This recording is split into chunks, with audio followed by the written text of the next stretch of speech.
I can stand for the Pledge of Allegiance and remain standing for Boston Rain Leaks. I pledge allegiance to the flag of the United States of America, and to the republic for which it stands, one nation, under God, indivisible, with liberty and justice. Before I pray, I'd like to share just a couple of brief thoughts. On Sunday, our pastor showed a picture of 3 people wearing Santa Claus hats with the caption, "No God, no problem." He reminded us that our U.S. currency reads, "In God we trust." He then showed a picture of a state's license plate, I don't remember what state, that read, "In reason we trust."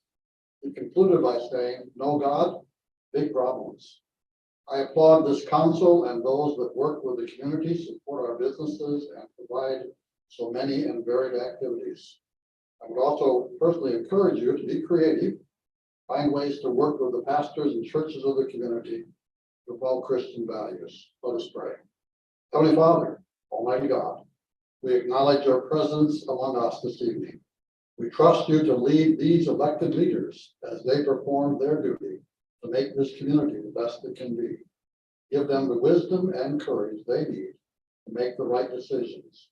Protect them from all harm. Thank you, Lord, for our police and fire and other first responders. Protect them as they seek to protect all of us. In Jesus' mighty and precious name we pray. Amen. Thank you. Lisa, you want to take roll call, please? Dean Dyson, Present. Mike Donner. Here. Glenn Dusa. Here. Bill Brisbaker. Here. Jerry Hayes. Here. Eric Rogers. Here. Bill Matters. Present.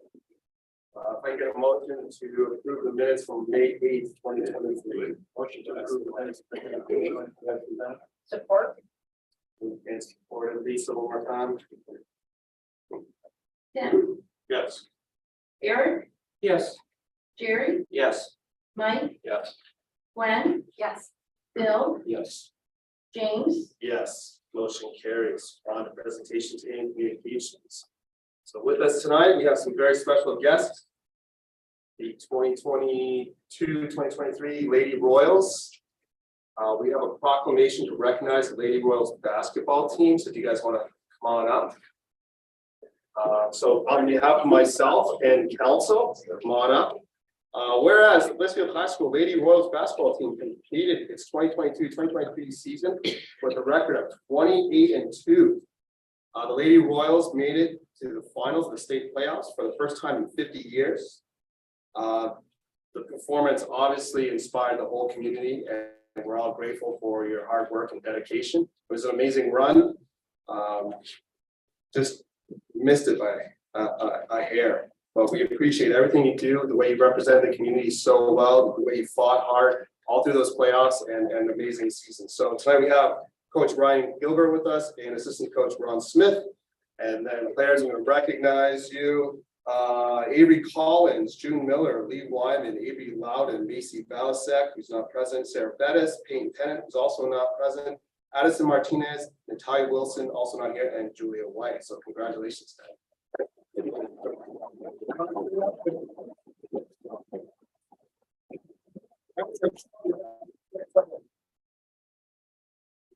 Turn. Yeah. Come on in, everybody. Mike, you come in. Council too. Yeah. Come on, squeeze anybody. I'll be a player. There you go. I stand on my tippy toes. Oh, he's tall basketball players. All right, go Royals, right? Yeah. Thank you guys. Congratulations. Coach Smith, wonderful job. Congratulations, sir. Thank you. Congratulations. You want me to edit that a little Okay. bit? Yeah, thank you. Thank you. Thank you for coming out, lady. Thank you. Good luck next season. Thank you. Thank you.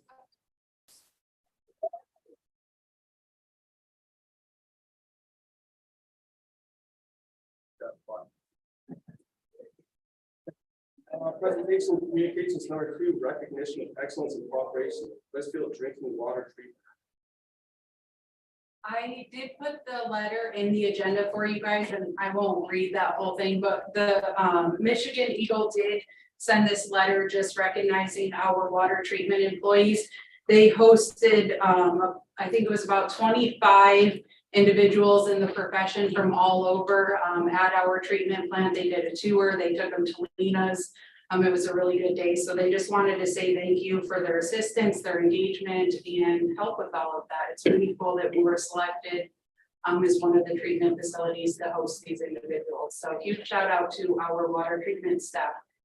Yeah, Nora does an incredible job, and again, when there's tours being offered, I highly recommend getting on the list and taking a tour with Nora. And there's one coming up, June 9th, 1 p.m. Yep. You can even sign up online if that's easier. All right, looking for a motion to approve tonight's agenda. I'll make a motion to approve the agenda as presented. Second. Thank you, gentlemen. Any amendments or additions? No, Lisa, if you will. Gwen, Yes. Mike, Yes. Derek, Yes. Tim, Yes. Jerry, Yes. Bill, Yes. James, Yes. All right, I'll open the floor to public comment. Items on the agenda or not on the agenda. Receive any public comment at this time. All right, seeing none, I'll open the floor to council for unfinished business. Anybody have anything? Mike, Jerry, Eric? No, Bill, Glenn, Tim? Okay. Easy enough. New business.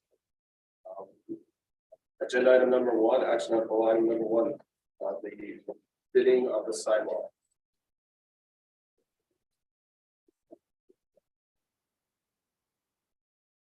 I will share just really quick while you guys are looking at this. We did bid this project out. We received 2 bids. Al Smith is the low bid. We are recommending bidding, I'm sorry, not bidding, awarding $40,582 to Al. This would complete all of the sidewalks that were identified this year by Public Works within our budget, and actually leaves us a little bit of extra money in those capital funds. If you have any questions, let me know. That's the original budgeted amount that we had. So we did it, we had it all under capital. And that was meant to cover multiple things. So we didn't have it broke down like sidewalks X amount. So what it'll end up leaving us, Mike, is about $70,000 in major street and just over 10,000 in local streets within that capital budget, which was for sidewalks, our streets projects, which we've already awarded. The resealing of the streets. Yeah, we was did. So, meshed with this. right, because we've had it all under capital with the infrastructure together. So the fog sealing, the crack fill, Yep. the mill and fill. Yep. And forgetting something. Oh, spray patch as well. Okay, I don't know the difference. The only problem is here, when challenges, it doesn't give us an idea what we think we should pay versus what actually this people bid is. So if it was broken down specifically to say, okay, well, Smitty usually does $8 a square or whatever, that gives us a little bit more idea what we should budget for, and if we're under budget, that makes sense. No, say it again, Mike.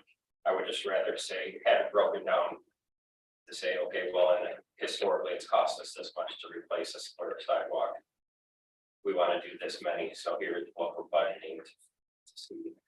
This really doesn't give us a clear cut if we're over budget or under budget in the sidewalk replacement or the curb replacement. But you probably, I mean, we It's just a in this way, full it's scale. formatted in a big umbrella, but otherwise you've got it broken down into the individuals.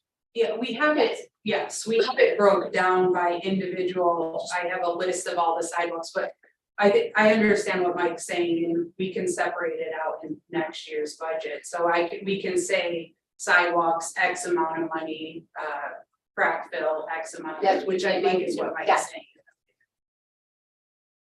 Well, and then just historical, I think he's referencing that as well. Are we getting the same amount done for, We're actually getting more done. and what did we pay? Like, how much did we get done last year? What did we pay versus Yeah. how much we get done this Last year, we paid just over $20,000. Okay. But we're doing considerably more this year than we did last year. But the numbers would be helpful, I think is reason. Yes. But just to know if we're in the market. He does have his, in his bid tabulation sheet, it does say $8 per square foot. Right, for 4-inch 4 and inch. $9.50 for the 6-inch.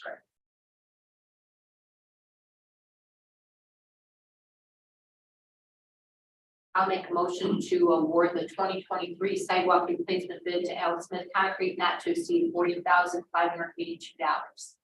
Support. Move and support. Any additional discussion? No, Lisa?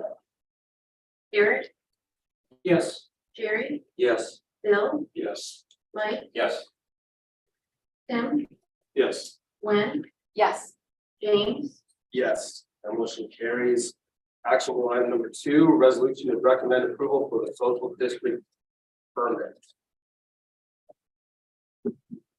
Honestly, I don't know where we are with this discussion because I've had it in here and in BDA. But I think. And I'm gonna turn it over to Laura because I missed the last DDA meeting. I was out of town, so. Laura, if you can help guide us here. You had a lengthy discussion. In your packet, you should have the boundaries and the map. The social, or excuse me, the BDA board has gone back and forth with the boundaries with chief's approval. We have agreed not to pass cross 223. So it would be in this, well, on your map, it would be the south side of 223.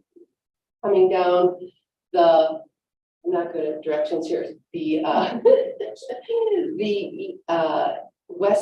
the east side of Pearl Street and coming down around Jefferson on the south side, coming behind Bliss Leeward, including Southern Sass and coming back up Jefferson, including the parking lots on Pearl and newspaper. It would not include the west side of Newspaper Street. So Bill's service and the newspaper would not be in the district. If that makes any sense. I get the map right here, Laura, yeah. Yeah. I have a couple questions for you, if I may. Mhm.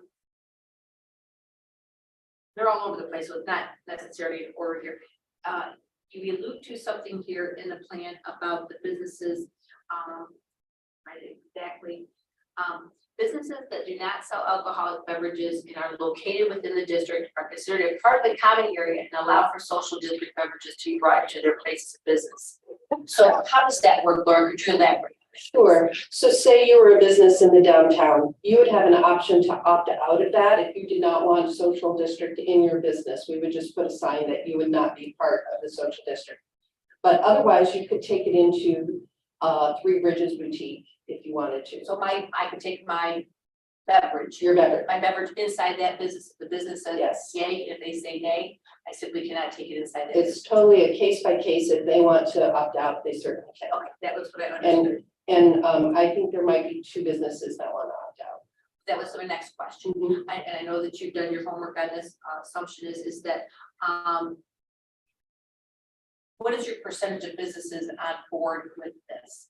Down, when I say downtown, I should refer to the whole map. Right, I'm not a mathematician, that's your area, but I would say 90%. I only know of 2 businesses that have told me they don't want it in their business. So everybody else is on board with it. They're like, this sounds great. I would welcome any participant that wanted to come into my business per se.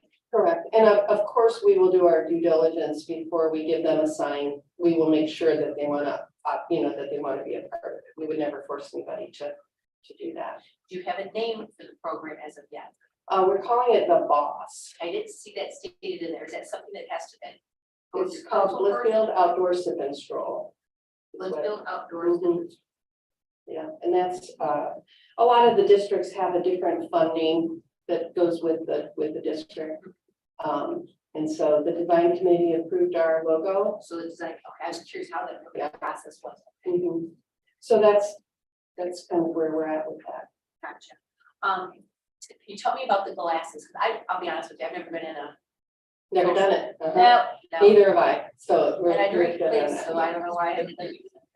So, you get no more than a 16-ounce drink. We'll just use 4 keys. So 4 keys would have a glass that has our logo on it. Plastic, It's plastic. plastic glass. Plastic glass. And they would also have their logo on it, so 4 keys would be on it, so we know where the drink originated, okay? Blissfield, B-Town would also have their logo on the cup. So that's how it would work. And then you would just dispose, it's not refillable, Saw that. Okay. it's just, you have to dispose of it, and, so that's how it works. And you're not allowed out of the district with your glass. Okay. Then can you elaborate that through the explanation? Okay, so it's stated in the paperwork here as well as the, so like, for example, when Wassail Fest is going on, how does that Wassail Fest or how does the Blissfield Untapped, if we're downtown again, how does that affect and how does that work with the social district? Those are all great questions. I know. So when there is an event, say Blissfield on Tap or Wassail, the social district is suspended. Oh, And it so, is? yes, so we would not, the businesses that issue the social district would not be able to sell within the social district until that event is over. So for Yuletide or any kind of drinking event. So like if it's the tractor cruising, they're more than welcome to keep the social district. Gotcha, but if it's Wassail, If there's any alcohol being sold for that event, Wassail, Wine Around, those events, it would be suspended. the perimeter, the area. The social district would no longer be enforced. It would be only, so like, for example, let's say it's Wassail, it would only be within the street that is closed off for that event. We still have to get an incremental license for that event. Okay, but 4 Keys and B-Town can still sell their product. Of course, But as They far can't as drink it distancing outside. stuff, they cannot. Okay, that clarifies that, all right, Mhm. thank you. Those are my Mhm. questions, thanks. okay, thank you. Can somebody bring alcohol from Orchards to come down and drink it there? No. It has to be in a licensed cup. So we found 4 Keys in Freetown, that's the one to sell beer. If somebody else comes in with cans from somewhere else, then they're breaking the rule. That's correct. They would be asked to leave. And they would be, if they wouldn't leave, we would go to our chief and he would take care of it. Correct me if I'm wrong, Laura, I thought we had talked at the DDA board level about the name or whatever, distinguishing what the boundaries are, the logo, I guess, making it a little more clear, but that it's just a social district versus boss or whatever. What am I correcting? I thought we were going with boss, I thought we were just going more of like a social district name. Well, you objected to the name, but the design committee had already approved that logo. And we didn't, I didn't know that I was just giving you that information. The design committee approved the boss already, which, I don't know if you want to. Which falls under the realm of the DDA board. The DDA board would make an ultimate recommendation to the council that would make the ultimate decision. So the social districts through the DDA, like, I don't know that the council would review that logo. Because really it's the DDA is running the social district, so the DDA has the authority to make that decision. And I wasn't there, but my understanding is the design committee already approved that. So if like the entire DDA board objected or didn't want to follow that, or could talk to the whole board, but it would the majority of the board. Which I believe is what the board had said. Because specifically. I don't want to, this probably We can- isn't the best place for it, but you objected, but you and Carla were the only ones that objected. So that's not the whole board. So I just assumed that that was your opinion, but I don't think we had a vote on it and the design committee had approved it. But I guess we can. Yeah, so the council can still approve the social district if the DDA wants to discuss an amendment or change to the name, then we're. I just need my paperwork here, Laura. Because the name really is It just doesn't- how do we want I to see. market it through the DDA. The It's a village marketing. I see. is actually approving the boundary in the district. And that's all we're responsible. Right, you are not approving the name or the logo or anything at this No, point. this is just your approval for us to move forward with the social district. I guess the second thing I would state, just, and I know it's tough to get the boundaries specific. But I think there's a issue which you got listed, you got newspaper streets, so we wanted to keep people out of the streets, so we're avoiding Pearl Street and we're avoiding newspaper streets themselves. So you've got along newspaper street from the south side of East Jefferson. And then from East Jefferson Street to the west side of South Lane, when it meets the east side of South Lane Street, and then down to the southern side.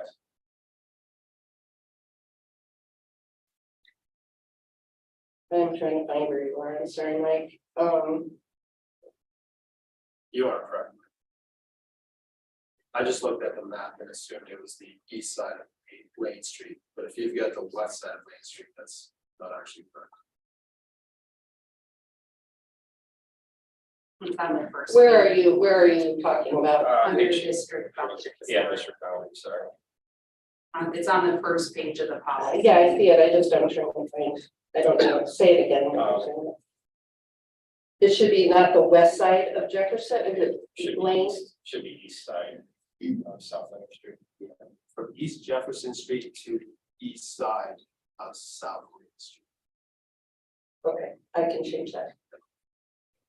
The map itself is accurate, the verbiage is.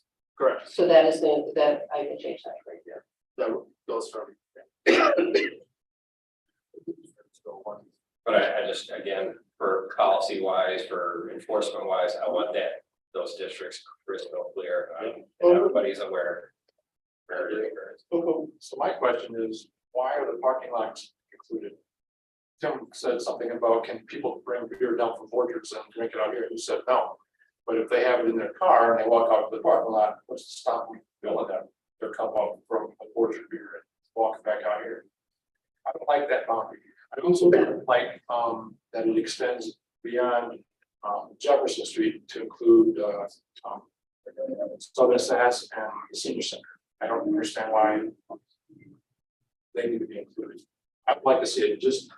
So in the event that Southern Sass would sell to a business that would want to sell alcohol, which there's a possibility of that, that's why we included that. And often, we have events that go down past Jefferson, and we would want that included. If we would go down that side of the street, that's why we included it. That's Also the same thing for parking lots. Say, let's just use Four Keys. Say Four Keys wants to have an event where they put a tent or something in the parking lot, but they want to have a big party or whatever, but they want to use the social district as that. Then they would be able to utilize that square footage. I have talked to many places, and they all use their parking lots for different events that they might have. Trying to look at it in the future, what we might use it for, what we could use it for. And maybe Chief can speak to this too, but I've talked not to police chiefs, but to people in my position. Probably 17 different districts, and none of them have had problems with what. But it is a very logical thing to assume that one might do. And I'm not saying it never happens, but they've never caught anybody. They haven't had that issue. I think most people are just happy to have this opportunity. The other thing, Mr. Waters came to my office and we talked a little bit about this. It's not like it's a drunken brawl every night. It's a person having adult beverage strolling down the street. It is not. If you have been in a social district, I have been in them. I have not partaken, but it's just a normal night. It's not. Sometimes during events, like if we would do maybe music in the park or something like that, there might be somebody that might have a couple of drinks, but it's not. I don't want to give the illusion that it's a street party every night. Certainly not that. I did have the same concern as either, and I brought it up at the DDA level as well. Our parking lot's necessary. Do we need to encompass a quote potential property that literally is a viable company, a viable business? And just because they may sell in the future, anybody can sell in the future, and we could encompass it or add to the property, the legal property. I agree with you on that, but again, that was kind of my argument as well. It sounds like doing a lot of homework on it, that there aren't a lot of problems with it, there aren't a lot of issues with it.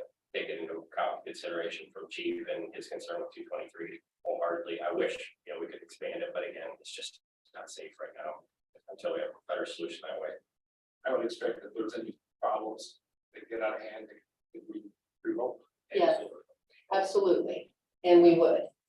If there were issues, if anybody got hurt, Chief and I have already talked about that, it would stop. Our goal is to keep everybody safe. The history behind this is it all stemmed from during COVID. It was to continue supporting business for people to thrive or their businesses to stay open, to be outside, whatnot. Again, it's morphed into something else because it's been successful in different districts. I agree, is it necessary? Is it something we need? I don't know. If it's about sipping and strolling and getting across from one front door to another, I agree, it should be in the streets only. But again, there have been other events or other opportunities that these businesses utilize the parking lots itself. I'm not totally sold on it, but again, I think until something happens to where we need to address it, we can revisit it. But I agree with a lot of your questions and your points. What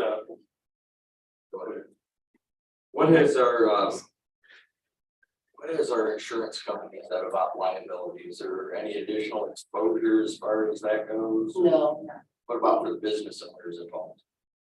no, it would be covered under their regular liability. What management will DPW have in this? What management? Yes. Other than what they currently have, like if we're closing a street, They empty trashes Yeah. downtown, which they do now, that would. I don't know that it would expand their role. Yeah, I don't believe it would expand their. Just during your normal hours that they're working.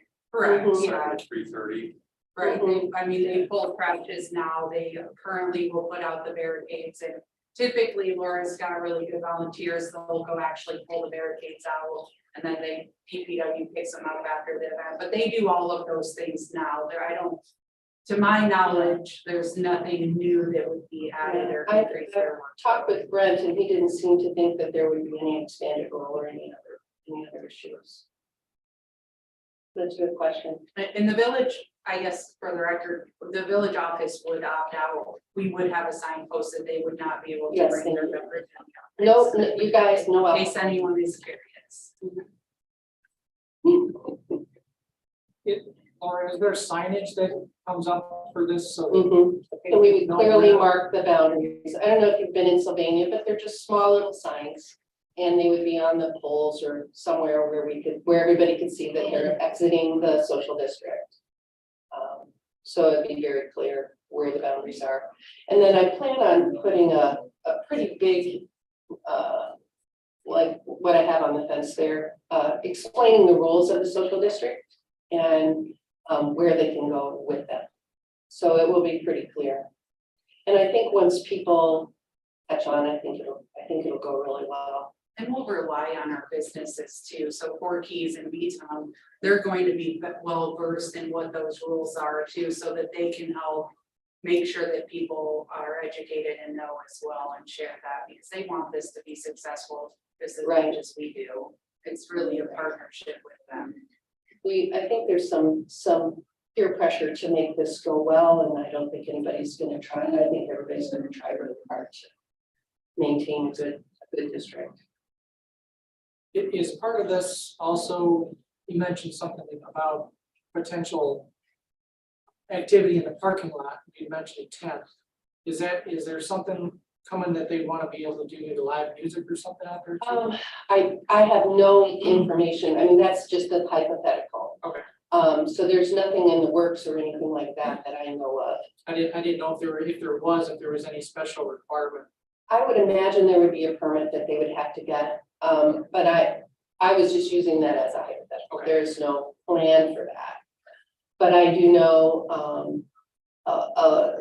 there has been some talk about doing a vintage market in one of the parking lots, and that would allow for that to happen. You know, different things that we might do in the future in those parking lots.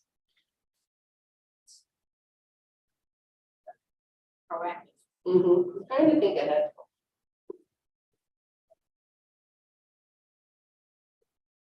Any other discussion?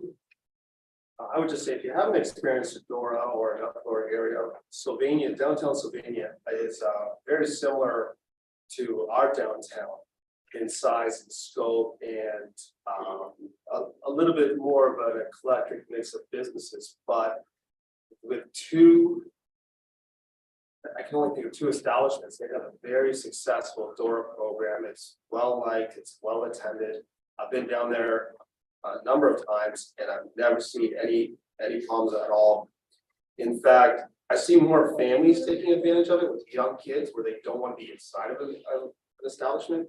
So they're able to be outside with their kids in the small parks or on the sidewalks, enjoying the day, enjoying the outside, and just enjoying a beverage or two. So I think it's going to be a nice addition. So I'm all for it. Thank you for all your hard work on this, Laura. And just to speak to that issue, we did get the vibrancy grant that we applied for, and we will be moving that fence and making outdoor seating available and outdoor lighting so that will be part of the social district. And also we're going to have 2 parklets over here, so that will be additional outdoor seating for people to make it more a festive atmosphere in the town.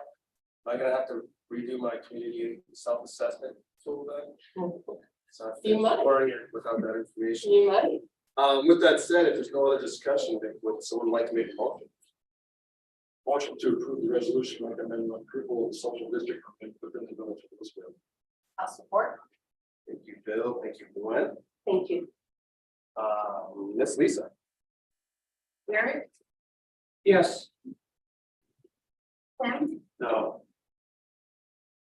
Mike, Yes. Gary, Yes. Gwen. Yes. Bill. Yes. James. Yes, that one passes. Thank you. Actual item number 3. The bid for Ellis Bachmeyer pedestrian trail. So I think we're all pretty familiar with this project and where we are today.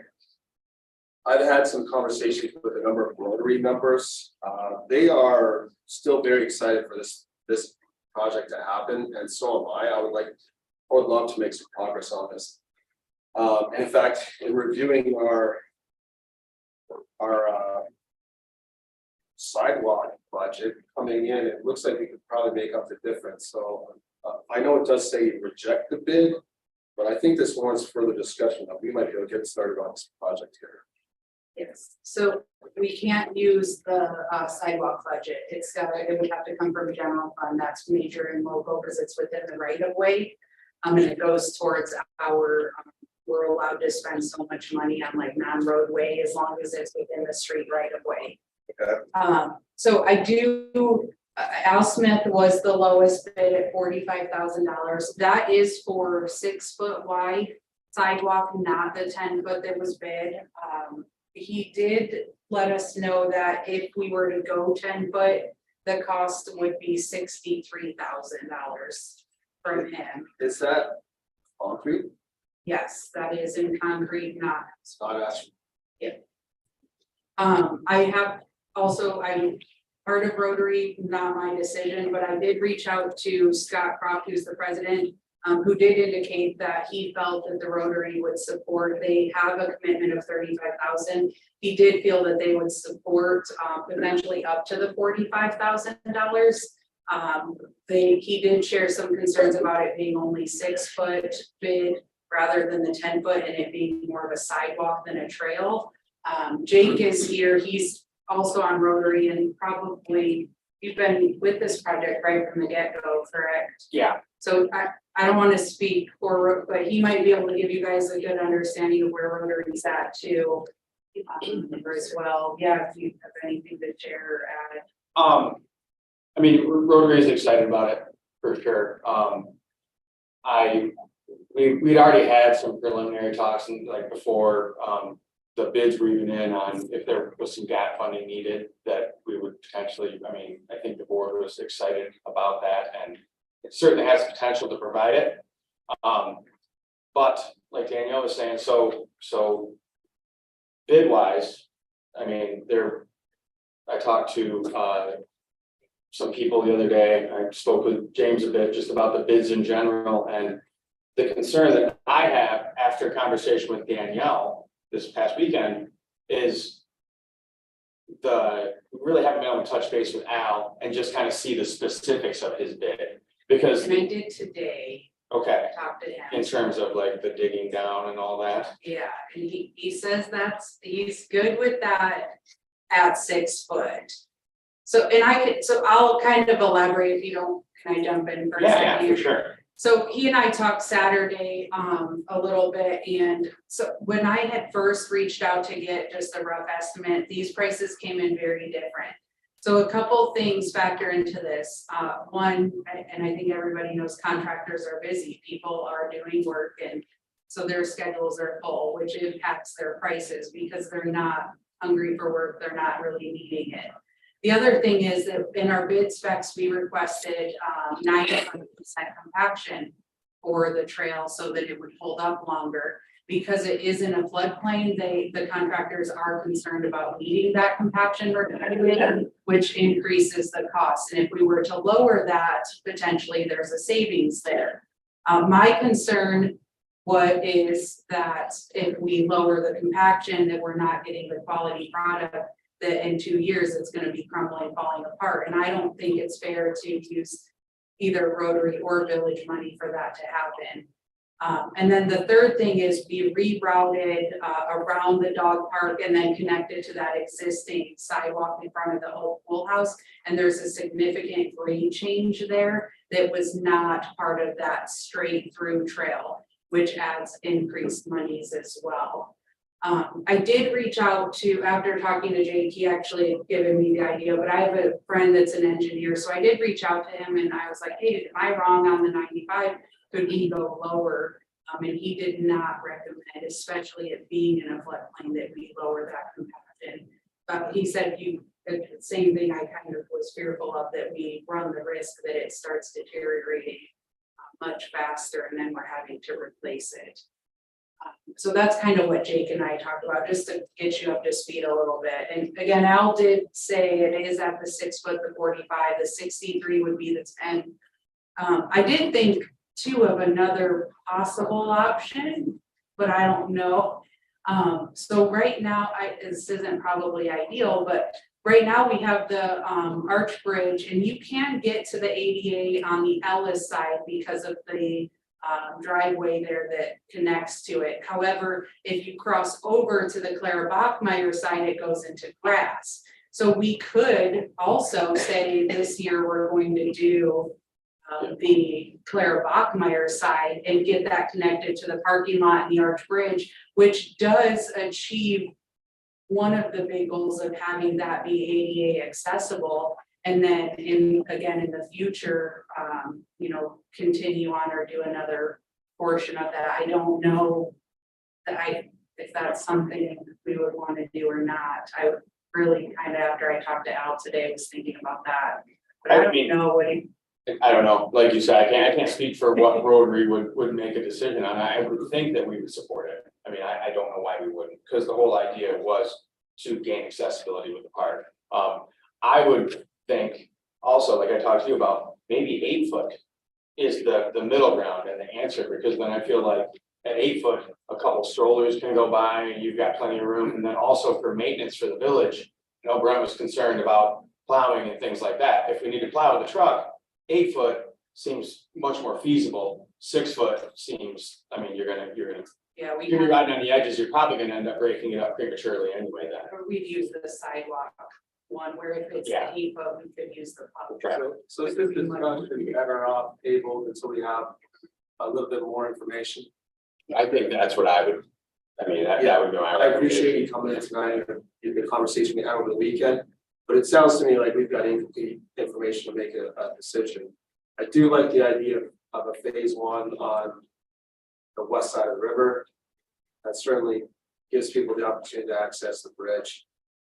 And then with the money we just allocated to the bridge, we really got something special there, so we'll work on the second piece And Rotary meets again this Wednesday, so I can bring it up to the Rotary then, and I don't know if they'll be able to take action this as soon as Wednesday. I mean, we'd be able to do it via email. Okay. Or if they're out But there. I'll work with them, because even if it's the following Wednesday, and then I can bring it back to council on the 12th. Does everyone agree to table this then? Yeah, I got one quick question. Go ahead. So all these bids are in concrete? Two of them, Two out Erie of the Construction three. is, yeah. Is there a reason for that? No, I was hopeful that some of the contractors doing our street jobs would be interested. We even offered being able to use the millings left over, but they have so much work, that they're squeezing us in to continue working with the village, because we've done work with them in the past, but just weren't interested. Thank you. Any other discussion? Any other questions for Jake? Jake, appreciate your time again. Thank you. Okay, we'll table that for a later date. Moving on, item number 4, approve the worker camp for the River Racing Festival. I don't think this needs much of an explanation. Make a motion to approve the request of the River Raisin Festival Committee to set up the festival carnival worker camp parking lot adjacent to the old pool facility in Ellis Park. Understanding that the River Raisin Festival Committee and the carnival owners are primarily responsible for monitoring activities in the camp. Support. Bill, moved and supported. Lisa, there's no discussion. Go ahead. Gwen, Yes. Mike, Yes. Gary, Yes. Eric, Yes. Bill, Yes. Tim, Yes. James, Yes, motion carries. Action item number 5. Approve, sorry, But approve the fencing for the picnic area at the aquatics center. Eric has requested me to ask you guys to postpone this item, pending some additional information that he needs to provide to council. Is some of the information that needs to be provided to council, the status of the concrete that's being poured out there for the shelter, for the extra new portion of the pool. I believe that is all tied together. Eric's been managing the project, so I don't know all of the ins and outs, but yes, there is, my understanding, I don't want to speak wrong, but the awning is larger. There's some additional concrete work, which would also therefore extend the fencing that was provided in this quote as well. So that information, he has had a personal. It really bothers me, and I know it's gonna bother council here. I know that because this is something that we've talked about, and we wanted to make sure that there was not gonna be any mistakes with this whole issue. And I'm hearing mistakes. And I wanna know why and who. I know that might sound very crass, rude, whatever you wanna take it as, but it's another mistake, and I don't know why. And I'd like to seriously know who. Right now. Yes. I do believe that Eric, when he was planning out the awning mismeasured for the concrete, therefore it's larger than what was requested in the bid. And who is supposed to be checking over here? I am. You're not an engineer. Not that I'm aware of. I am not. This is a problem. I would say no more. So the awning is here and it's too big for the location. The awning is supposed to be delivered, I believe this week on Friday is the delivery date. And again, I don't know all of the details. I did try to talk to Eric about it a little bit this weekend, amongst doing some other things, so.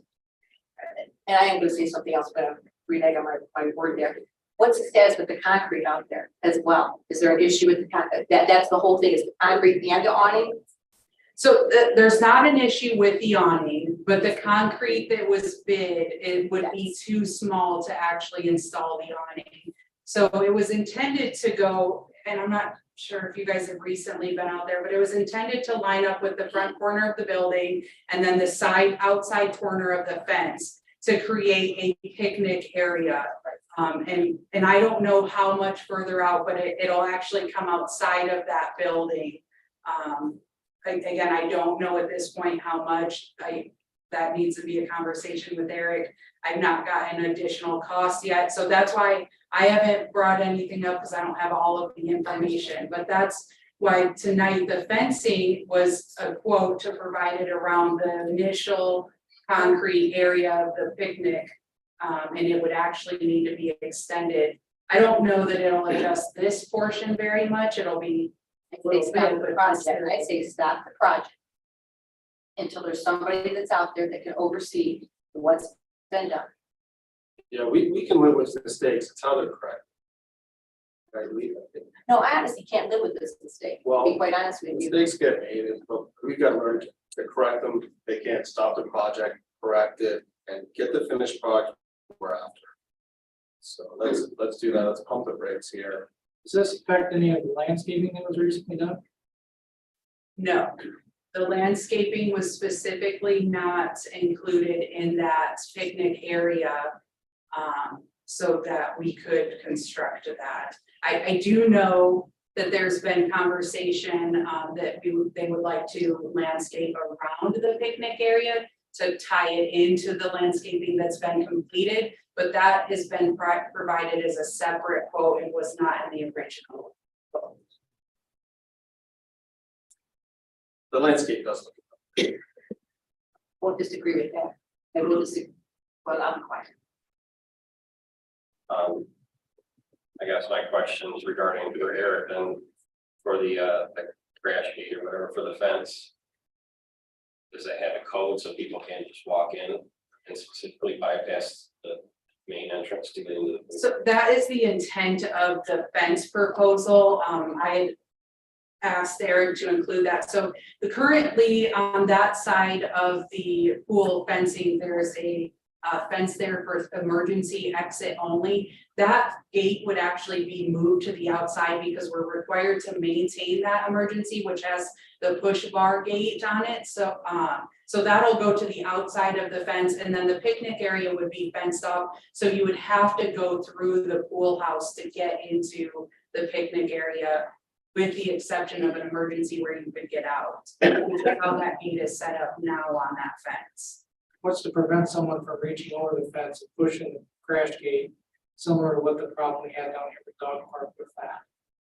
When that was all started and done, and I know there was a report at the time, Danielle, but there was a code on that gate, but the fence itself did not keep you from reaching over and unlatching and walking in without the code. I mean, anybody could jump that fence. So when the pool is, there's cameras at the pool, security cameras.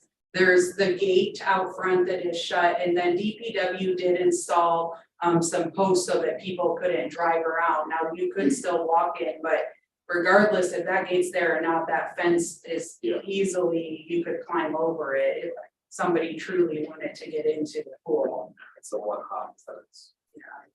So So you- you have to scale. Again, you're saying you can't access the picnic area from the pool deck is what the proposal. No, you can't. You have to access from the pool. You would go through the pool house and access from the pool deck. You can't just come in the parking lot Okay. and access. But then you have an emergency gate that somebody could open potentially if it doesn't have the code or the lock or whatever. You have to open it from the inside. And we're required to have that because of Code issues. right. But much like Eric said, I want a solution where people aren't bypassing the pool house and walking through picnic area. I want a guaranteed solution because that obviously didn't work in the dog park. And I'll hand it off here. This is much like why we have 17 committees doing one thing. You know what I mean? Again, it just muddies up the water. Where you have too many people with too many hands in their pot, making too many decisions, and there's no follow-up. Really, the only thing you could do is have it face that gate to the south. That we could put an alarm on it so that it would, Or you could do that. I mean, that would be the only way. We're required by code to have the gate. The gate, it's literally the exact same thing we have now, just being moved out to incorporate that picnic area, and the picnic area is fenced out. So I mean, we're a little bit limited unless we put a taller fence, but again, if somebody truly wants to get in, and you'd have to do a taller fence around the whole facility. Cause I mean, again, you could jump it, but it is a 6-foot tall fence. I mean, to open that gate, you're gonna have to about climb over. I mean, you can't just reach over the gate and push that. And it's not just like a little button. I mean, you have to push that whole bar pretty hard. I'm out So it's there a gonna lot, take and some I don't effort. see people utilizing that gate at all. It's. And again, It's we a- have security cameras on both sides of the building, inside the building. We get those, it does alert our phones if those are going off because of motion now, so. And we do have things in place to secure that now, that we continue. If you time it right, you can just walk right through the courthouse. Just sort of slip in with a crowd. A noodle. All right, so let's stay with, and we'll get back to it. I guess moving on then, number 6, purchase high service VFD AC unit. This is Nora. Yeah, and she did have, her daughter had a softball game tonight, so she could not be here. She is on Zoom, but I'm not 100% how loud it is there, so. But this is in the capital budget. It is a little bit over budget from what we had. However, she was under budget on some other capital, so overall, we're good within this budget or within that fund. I mean, we are recommending award of the AC. Or for just, I guess it's not really an award. Nora's been in and spoken about this. Does anybody have any questions for her or Danielle? Yeah, did we try for another? Yes, I don't know that I have that paperwork, but. Hey, Laura, can you hey, hear guys. us? Can you hear me? Yeah, I am here. Can you hear me? Hello? Hi. Hi. We're- So I did look at multiple options. I wanted to initially just put an air conditioner in the master control panel. However, we did not have space there. I looked at changing the heating and air in that building, so it was like a single unit. That was $30,000. So I walked away from that one. This would be our best option because I also have to be concerned with contamination at our drinking site because our water is housed right there after it's been finished. So this does not have a huge amount of freon or refrigerant in it. So that's why I went this way. I talked with Adrian Mechanical as well as Monroe Plumbing and Heating, and Adrian Mechanical came in with the best offer. We have when Darwin was here for bids. Are we using that service? Bid, Yeah, we do anytime it's over 20,000. okay, we don't use it for something. We typically do not. No, we try to get 3 quotes, which sometimes is not possible based on, depending on what the item is, so we get pricing, but we do still use that. Great, thank you. How much is the wiring gonna be? I see that's not included in the bid. I talked to Saunders, who we use regularly. All he really has to do is we have 2 opening in our fuse box. However, they are not next to each other. So he'll just have to move them. So he quoted me about $500. Thank you. Mm-hmm. Nora, it's a mini split with heat and air. Yes, it is.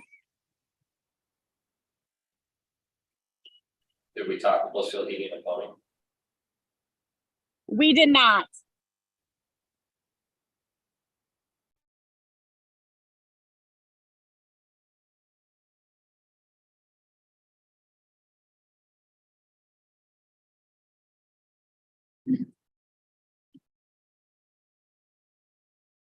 But we did get 2 bids though. Yes. Monroe. I mean, again, we have nothing but pharmacy shows, we got numerous bids, and we tried for numerous bids, I mean. Let's include it. If we have a higher, then we have something to make a decision off of, yes, it's like we did it out. Send it back. ask for another bid from Blissfield. Do they do, They do be expensive, for sure. and they do industrial, commercial industrial. too as When well. they did our rooftop unit here, they were the lowest bid, that's why I would have, maybe, I don't know for sure. All right, are we in agreement then? Okay, yeah. Thank you, Nora. Thanks. So we're just gonna table that until it comes back out. Wow. Last action item, I guess, resolution recommending the approval of the special liquor license for Blissfield on app.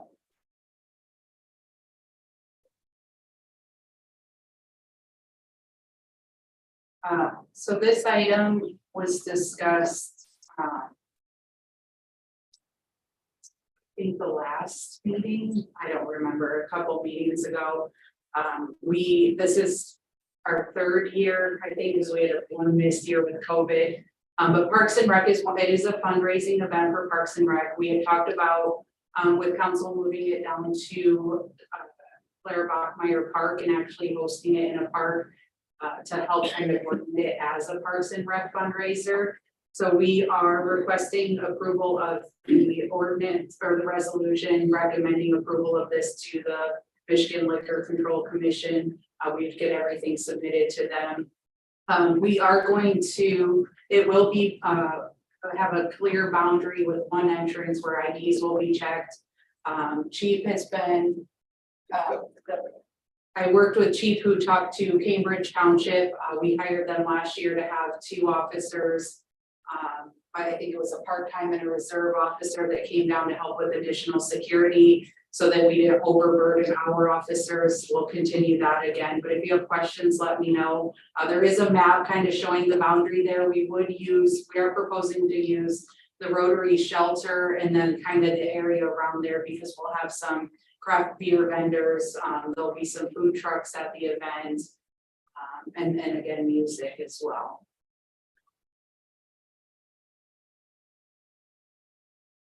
Any questions? I mean, this is a pretty well-known event. Obviously, it's a new location.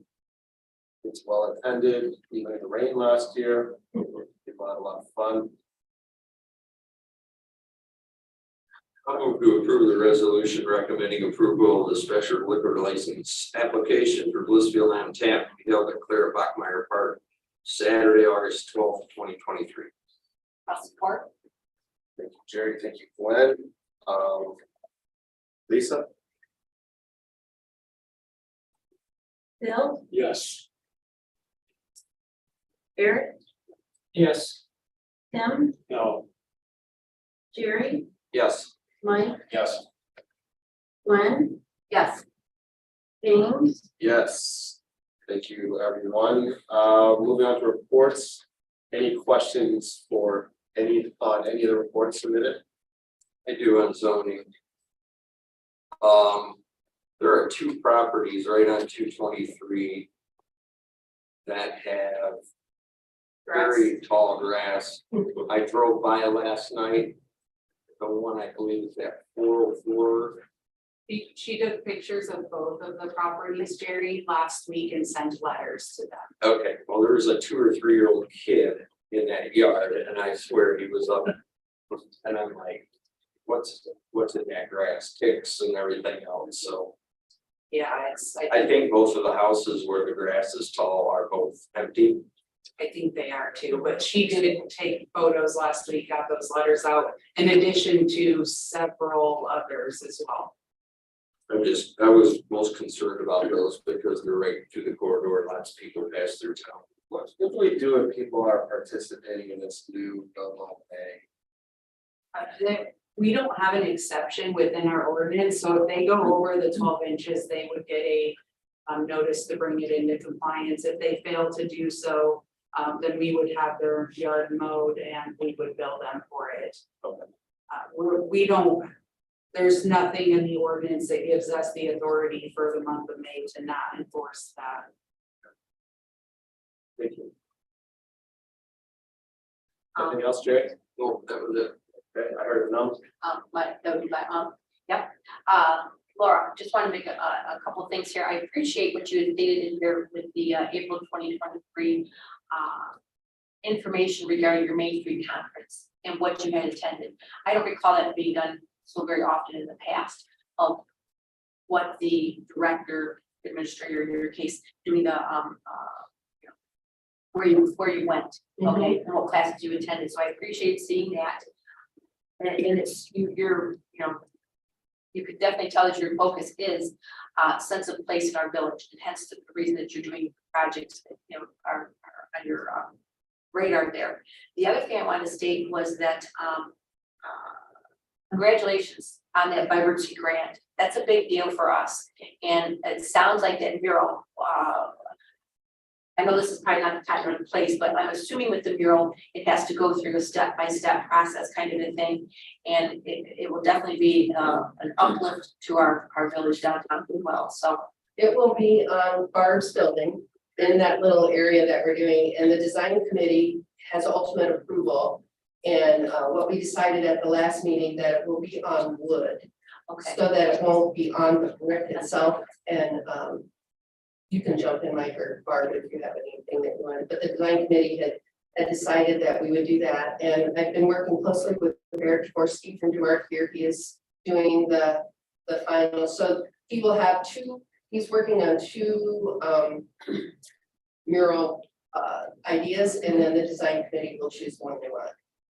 So Did you get to meet Gretchen Whitmer with that grant? I did not, no, I did not have the pleasure. No. Was that nice? that's very cool. Yes. I would like to add, I spoke to Laura earlier before the meeting started, but Blissfield was featured on WTOL. today, it's a cold. Good day. On Wednesday, and she's an amazing spokesperson. She did a great job representing Blissfield on TV. I don't know if anybody saw it, but it was just great. Of course, I saw Bill there all over my yard. We were very fortunate to have the president's yard. It's supposed to be at work. But yeah, they kind of yell through the screen to get off my lawn. It features artists who do art here, Barry Dvorsky shop. They had some of the vendors Paradise was there. Four Keys, I believe, was there as well. But We had the Blissfield marching band Yeah. and the historical society, and so it was a very well-rounded. They had some restaurants featured. It was a whole hour that they did just on Blissfield. So it's really we're very fortunate to have Diane Phillips from our town who loves to showcase us. yeah, just kudos. Thank you. Gwen, anything else? Oh, no, I just wanted, there's something, but it's regarding the Spark grant, I'll wait till we get. I don't know if we're getting. Well, it'll be a new business or whatever business. Council who's got that, or it'll be. Okay. Well, yeah, we were in the reports, I guess. So anything else with the reports? Council discussion, I'll open it up. Okay. Ladies first. Thank you. Danielle, I had read, you had sent the Spark grant paperwork to us, and a couple of things, and I just wanted to address. And this is where I was wondering about the asphalt, the proper for the trail. Can we go ahead and put that into that grant? Is that too late to do? I was curious on that. No, that's what I was wondering, you guys, if we could go ahead and somehow shoot that into that grant as well, because in the grant it states that we're gonna kind of have that trail already, kind of gives that illusion that that trail is going to be there, and it's not going to be there necessarily at this point. And so I'm wondering if we can incorporate that. That was one of the things I wanted to ask. Yes, we could. Okay. However, Would that be something with Rotary then? Or? no, I put out the public notice for that because we are required to have a public hearing.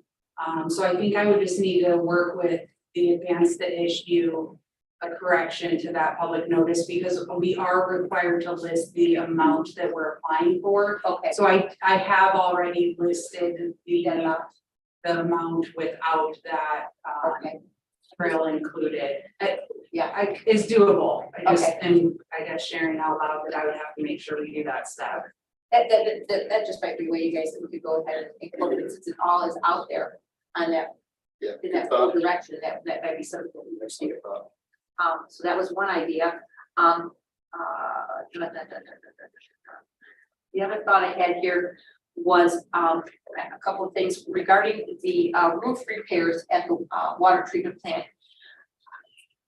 I'm hearing things, / reading things that don't look good out there. I don't want you to say whatever you can't say, but how are things going with the discussion with the roof? So I actually sent a letter to Brown and Sons Roofing last week. I believe I included that in my weekly report to council so that you'd have a copy. I actually talked to Jeremy today. He called me pretty first thing this morning. It was pretty early in the day. And he indicated that he was under the impression they'd been out there when there was leaking issues. We do still have one leak. I told him I'd follow up with him. He said he'd get right on that, address it. And then the vent issues, we did talk about that. That he had indicated that it wasn't part of the initial bid, but he indicated it would help with roofing issues.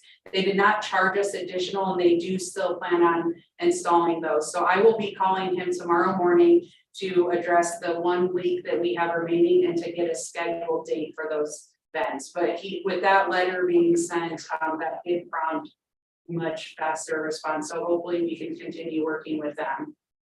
And if not, we'll go from there. But I'm at this point hopeful, based on my conversation with him today, that we can get this addressed. And I will of course keep you guys in the loop on that, as will Nora. I kind of figured so. Glenn, with kind of backing up, that was that project completely paid for. Yes. See, that's my frustration. Well, And this isn't just happening now, this is happening what with other projects. was our time frame on that, Danielle? When did they put that roof in? Oh gosh. I'm trying, I know I It was last summer. I don't remember the exact date. So when that roof was paid for, there were no leaks at that time. right. But the vents weren't done there. so The they were gonna vents be done were this not spring. part of the bid. They were doing the vents for free. That's why they had completed 100% of the work that they bid. Yeah, that's, okay, so the work they did was completed. There were no issues with the leakage. Now we have some leakage and now they're saying, hey, maybe you should go ahead and put in these. No, they recommended the vents when they were there as additional work, which they said, we will add these vents. No extra charge to you guys. You pay us so we paid what they bid, what we provided them. That was additional above and beyond that they in turn, they're not charging us for the labor or material on. And the leaks, again, when we paid them, we weren't having those issues. We have had more than the one, which have been corrected outside of this one that's remaining. So they offered to do the vents, Yes, but that was not part of the original. Gotcha. correct. All right. And then still talking about the wastewater treatment. Am I reading this correctly when it says we just received the VFD to be purchased July 2022? Is that up to date, saying we found it to be out of warranty, or just an old one? No, that is the one that was from last year. I don't know. Okay. And that's for the water plant. So we had sent the one with the warranty, and this has been a little bit too. Found out the warranty didn't cover it, which I had sent you guys, but we just got the invoice for it. That's why it's new information. Yes. I was wondering about that. Okay. Okay. Yeah, they were very delayed in invoicing us for Yeah. that. Okay. I got two more. The next one is regarding the library. When I looked at their notes, I did notice that, okay, so I'm gonna look these things up. Come on now. The It's attorney. probably the same thing, I'm saying. Is it the same thing? Okay, I did notice it did state attorney village meeting. Did you notice that was stated on there in a different font / bold? I did notice that was some progress perhaps, and I didn't know maybe you heard anything new on that at this time. I have not, Okay. no. And then there was a comment stated in the library's comment section, something about, let me find it real quick here. Coming to the meetings. Yeah, go for it, Jerry. Uh, You go ahead, because that's exactly where I was going with that. yeah, they were gonna take turns coming to our meeting because they're an elected board, you know, I didn't feel like they really needed to be here, but they were split it up. That's the way I read it. I did as So well, yeah. they'd only have to come. What, like once every 2 years or something, if they all took a turn, And they don't just fine. technically have to report to council. That I know is accurate. Is there an ordinance or something that we could do that they have to report to council? Meaning this, if everybody else has to report to council if it's part of the village, correct? They're an elected board. They are their own But their money legal, comes from us though, that's the weird thing. they're their own legal authority. So you can't, and that's set by state law. So per that, they fully oversee their budget and everything. Now, council, you give them, or they request from you funding and allocations for their budget, which currently is a majority of their budget comes from village funds. So the village, because you give them those funds, you can say, you can ask for, why are they requesting those funds? You can ask anything related to those funds and the allocations that you approve. You can't set their budget, you can't tell them that they can't buy that. You can say you requested, and I'm gonna throw out random numbers, you requested 200,000, we're only giving you 100,000, or well, you're requesting 200,000, why do you need that? Or we funded you at $200,000 this year and you've spent 90% of it and we have 40% left of the year. Why is that? So you can ask them questions and request reports specifically related to that allocation, but outside of that, it's completely under their So the purview. money is the only part that portion that we could even have discussion about. Okay. Correct. Okay, all right, then, well then that all makes sense to what I read regarding the people. Okay. Thank you, Dana. That's everything I have. Thanks. Okay, thank you. Bill? Bill? Mike? Yes. Sorry, kind of report / council discussion, the reliability study. For the water. Does this benefit Riga's customers only or both Blissfield and Riga? Because if it just benefits Riga, I don't see why Blissfield taxpayers should pay for that. No, so Blissfield, we would like to do a reliability study. However, Eagle has, and we agree, Eagle's indicated that it actually, because we supply water to Riga, it would make sense to include them. I have talked to Riga briefly. We've not had extensive or detailed conversations that if we were to include them, that they'd be willing to pay for their portion that benefits their residents, where the village would pay for the portion that impacts our residents. But we're hoping if we could do it as a joint partnership, it would be more beneficial to everybody.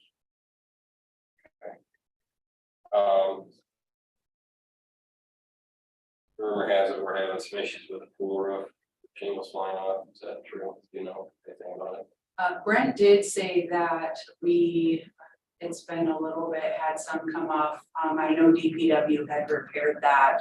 I've not heard of anything major.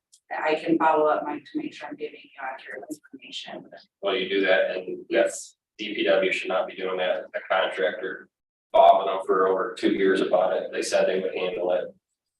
I brought this up before. If we have to pay for another roof for that, flip replace it and lose it. And that needs to be handled by the contractor that did it. I want to congratulate Nora on doing the AWAP work with Eagle. Maybe Randy could host something like that someday down the line after the wastewater treatment plant. That's the project is complete. Much like Glenn said, I didn't see anything from the library board regarding the lease discussion. So again, when are we going to come to a solution on the leases? That's something I guess one of us are going to have to go to the board or to the library board meeting and say, it's time. And then, I guess finally, tangents, if, when we're applying for these grants and whatnot. I guess where's the checks and balances? We talked about that $850,000, whatever Spark grant. But again, does that just get applied for? Does council kind of look at it, rubber stamp it, whatever? Is it following along our master plans and whatnot?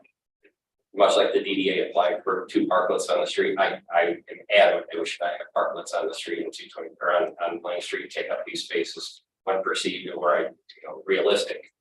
People complain about parking. Number 2, we're just picking up another mini park for people to sit and eat or drink or do whatever. So why would we take up 2 parking spots? Again, it's that checks and balances, not trying to ruffle feathers or stand on a podium or anything. But again, it's to check and balance, and that's my point. I don't want to have 10 different committees doing 10 different things and not communicating. Then we have these breakdowns, much like this pool. So again, we sit at a board level for a reason. There is a organizational standard. There is a checks and balances standard, and I think we're not following up on the communication or the checks and balances on some of these projects. Other than that, I was under the impression with Sparks grant that the council has to look at that before we send that in. Is that accurate? Yeah, it's scheduled for a public hearing and council motion on June 12th. Right. So we. I saw that number. I was like, holy crud, people saw that number. How much do we contribute? How much do we apply for? Because I'm sure the status and nature and the history of this village, people probably want that money spent on something else. What is the village's contribution? Nothing. Nothing. No, the Spark grant is absolutely 0%. 100% Spark grant. Again, And same thing with your vibrancy grant, correct? That was totally 0. No, there was a 15%. Well, there is a 15%. 3,000. Speaking of 3,000. Which was in my budget, actually. again, But the Spark grant is completely. Yeah, the Spark grant.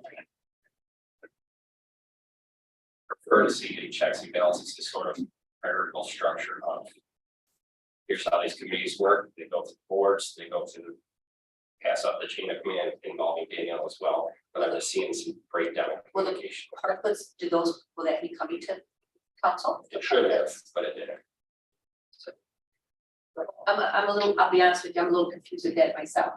I would have assumed that something like that, if it has to do with downtown parking, that would have, that it went through, the design committee. It went through the DDA board. But then I would assume that it would have to come through the village council board. I would have guessed that. To my knowledge, the village has no grant policy or procedure for applications. The DDA board, you guys do approve, they bring in their own at the TIF, their tax financing, and they oversee their budget. You guys do have final approval, but I don't think Laura did that incorrectly. Now, if this council wants every grant in the future to come through them, that's fine. We'll do that. We just need direction from you guys if that's what you're looking for. If you guys want, it would be another thing like I've done in the past. If that's the process, then I would document it through a policy saying this is our grant procedure. So in the future, our staff knows what you guys are looking for, or if there's a change in employees. But again, I don't know. The Spark grant is required to hold a public hearing, and that is a village project. I've shared the Spark grant. So again, you guys just have to give us direction. Anybody on staff and myself is willing to provide or give you the information that you're looking for. You just gotta let us know. I wasn't trying to insinuate that you did it incorrectly there, Laura. That was my assumption, is that it went through that. The parklets are not permanent. I want to make sure that you understand that. So they'll be put out in the summer and taken back into storage for the winter. So they're not a permanent structure. So they are just for the summertime but warm weather, I should. So the way we understood the way the grant, and I worked through the MEDC and the MS, Michigan Main Street, and that I got pretty good direction from them, and that is what they told me. So. And I'm not saying I'm for or against. I just was under the assumption that that came to us as well. I do think Mike makes I think you make a valid point here, in my opinion as well, is that, it's not that it's big brother looking over your shoulder, is to make sure that we're all going towards it. This is what our village has the mindset, and not that the other committees, groups don't. But if this is the mindset, let's have that checks and balance to make sure, is this meeting the village's capital goal? Is it making our capital improvement goal? Is this where we look for the village to go with?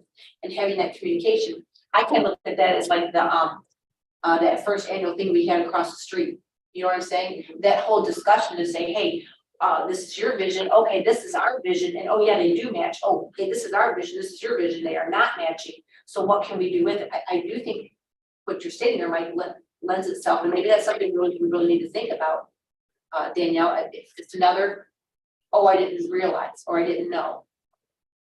Yeah, again, we're willing to do whatever you guys want, so. How do we go about, do we just discuss that with council, or is that something we have to, have a motion on, or is that something? I know if you guys just can direct me and I'll prepare something and moving forward, that's the process. And I don't technically have to prepare something, but I like to, because I think it's very clear then for all employees that this is the process we're gonna follow, because we don't do grants every single day, and the next time we do one, we've got something to look back at, or again, if there's turnover, but we're willing to do what you guys are But looking even like for. a Spark grant, not trying to be a smart aleck, but okay, so by the time we get it here at, as trustees, look at the Spark grant, we're talking 2 weeks before it's due. And we probably should have actually seen it perhaps a month before it's due. So if there's any tweaking that needs to be done, or even this, addition on with the, asphalt area of the trail, that could be taken care of. So I myself, I would like to see the grants come forward, just so that we all are on that same page. Oftentimes there's not time. Yeah, correct me if I'm wrong, there was. Yes. Very short Yes. notice, a lot of times for these grants. See, I mean, I they come just across think- our desk and they'll say, you have 2 weeks to apply, or you have this, so, I mean, that's the Second, nature the of. Spark grant, there's a significant, well, it seemed like there was. Well, the Spark grant is no doubt, no match. I mean, it's a very, That's well, I mean. Yeah, and they did 2 rounds. So the first round, it was a 4-week turnaround. So we knew second round was coming. We didn't know when. That's what And makes it and we different. did have 6 weeks. The Oh, second yeah. round, Mhm. but But when I applied for the first round of the Spark, I only had 3 weeks.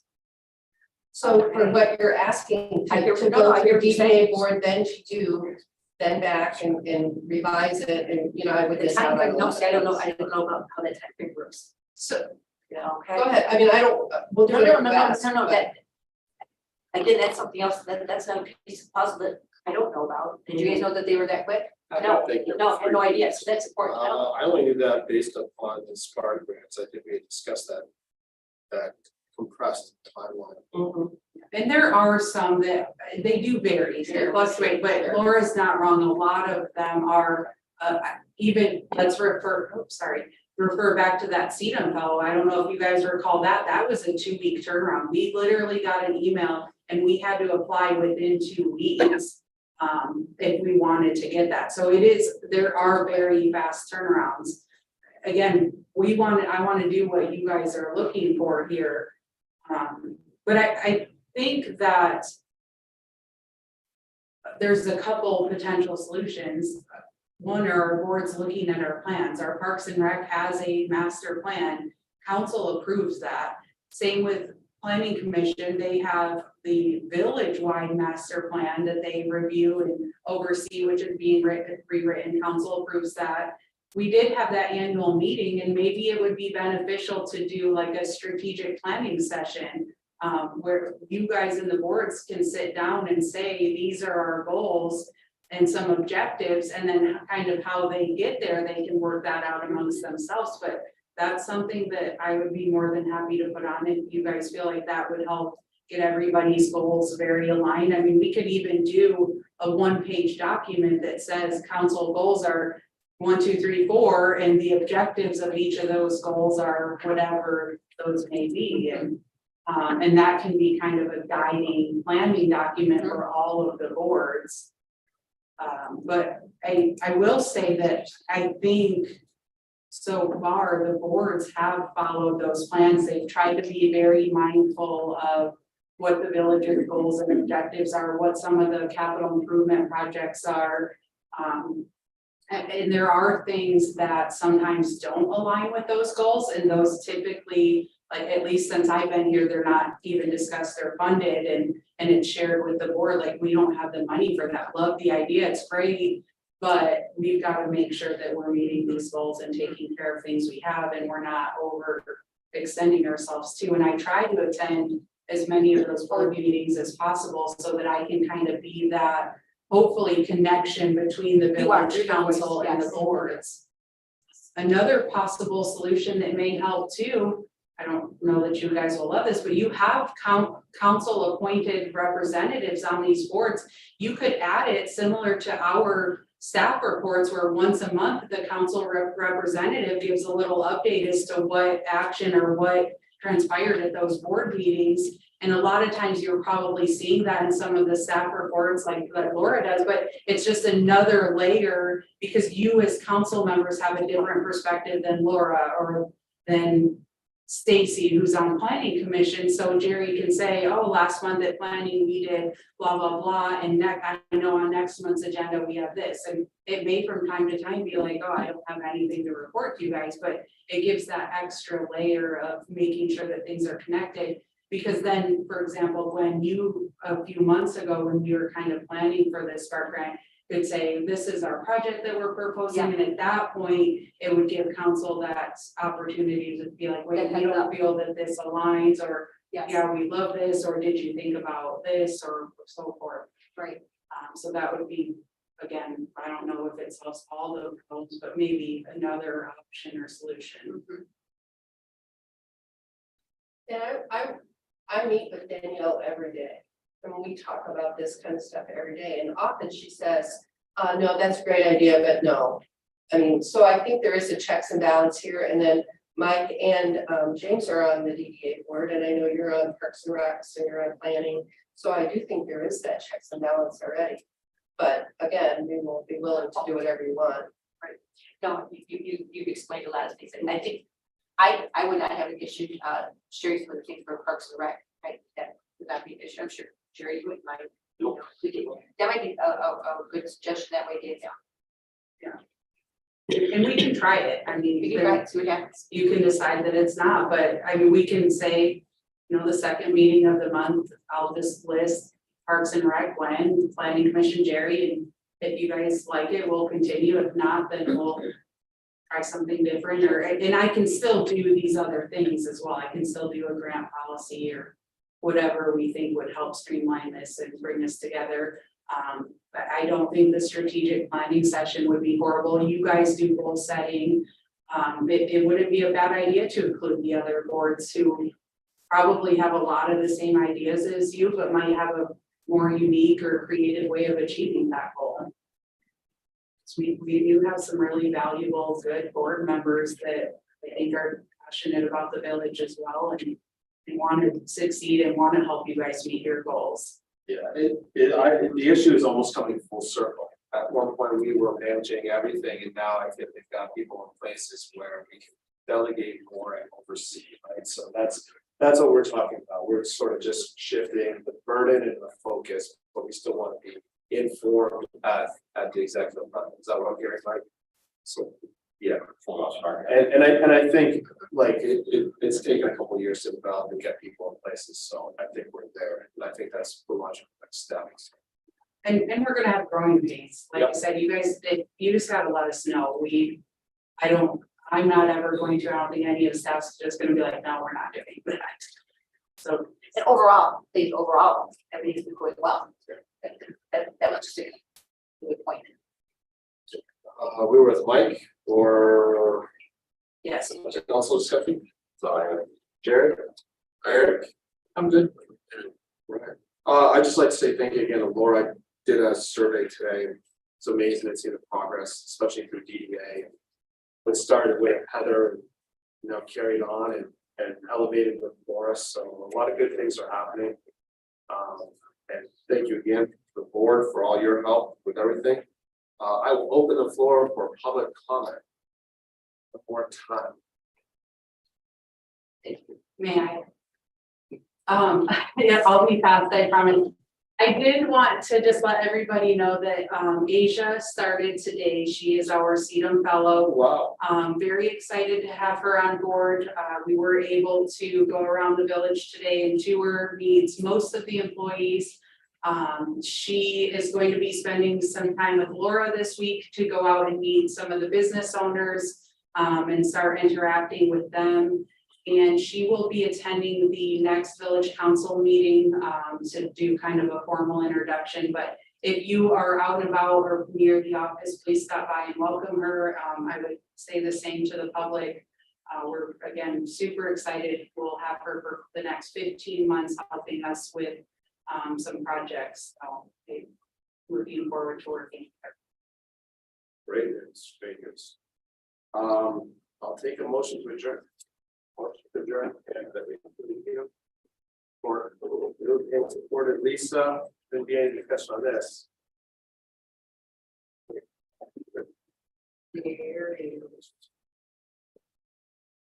Gwen. Yes, Mike, Yes. Tim, Yes. Garrett, Yes. Terry, Yes. Bill, Yes. James. Yes. Meeting adjourned. Thank you, everyone.